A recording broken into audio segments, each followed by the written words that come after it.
Mahayana literally means the great vehicle. This is how we should understand it.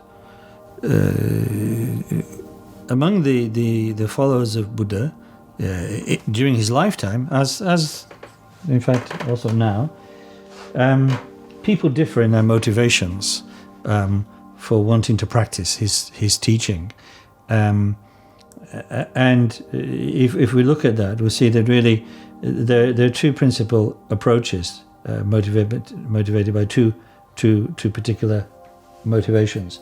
For some people, for some of Buddha's immediate disciples, and in continuing following centuries also, the principal point to follow the Buddha's teachings was to find a way to end their own personal suffering. And indeed they can. They can do that. That is possible.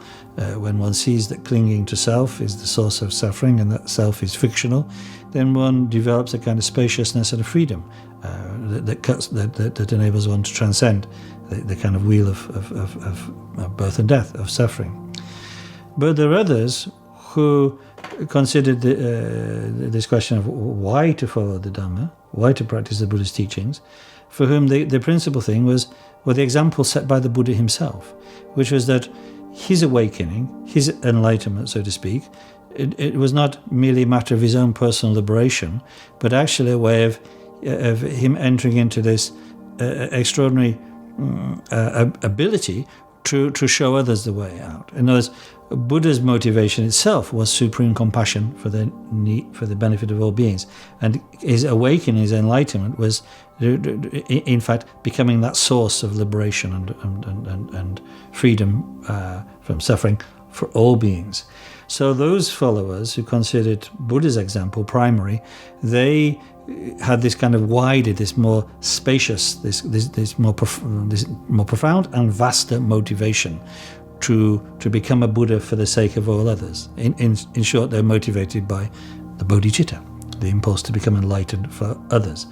And whoever understood and practiced Buddha's teaching in that way, consequently we say they entered into the great vehicle, whereas those whose motivation was restricted only to their own individual liberation, we term followers of the Shravaka vehicle, the disciples vehicle. Now, of course, people can move from the Shravaka vehicle to the Mahayana. If the great compassion awakens in them, they will necessarily then become followers of the Mahayana. But the point is, in Buddha's teachings, both the approaches are present.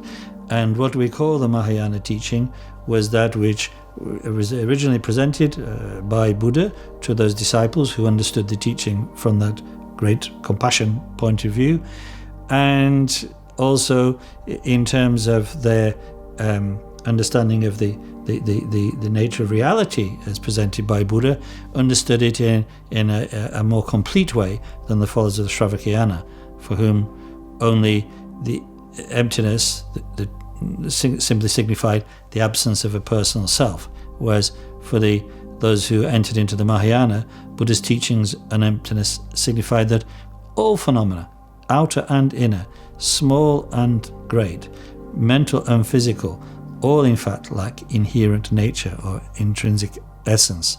This is the teaching of the great emptiness, which is the view expressed in the Mahayana teachings, originally presented by Buddha. So Mahayana is profounder in its wisdom and than the Shravaka vehicle, and it's more extensive in its compassion. If we were to elaborate on this, one could point out other distinctive features of the Mahayana, but that is maybe sufficient.